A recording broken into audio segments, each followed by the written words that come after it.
ఆంధ్రప్రదేశ్లోని ఏకైక blue flag beach విశాఖపట్నంలోని రిషికొండ. 2020లో రిషికొండ బీచ్ కు బ్లూ ఫ్లాగ్ గుర్తింపు అయితే వచ్చింది. దీనికున్న బ్లూ ఫ్లాగ్ బీచ్ హోదా ప్రస్తుతం తాత్కాలికంగా రద్దయింది.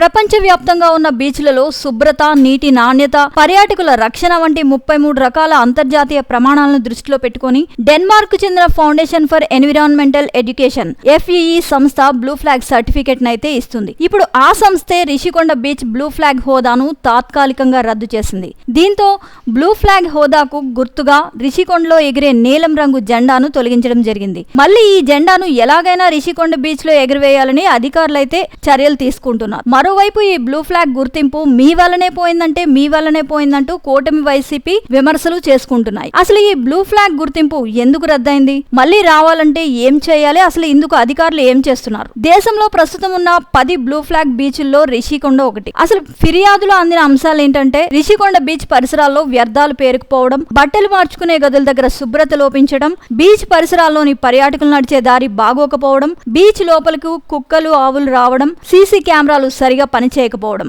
ఇది రిషికొండ బీచ్ కు ఉన్న బ్లూ ఫ్లాగ్ సర్టిఫికేషన్ గుర్తింపు పూర్తిగా రద్దవడానికి కారణాలు. పూర్తిగా అయితే రద్దయినట్లు కాదు, తాత్కాలికంగా రద్దుగా భావించాలని చెప్తున్నారు అధికారులు. తిరిగి బ్లూ ఫ్లాగ్ సర్టిఫికేషన్ ప్రమాణాలకు అనుగుణంగా దీనిని పునరుద్ధరిస్తారు.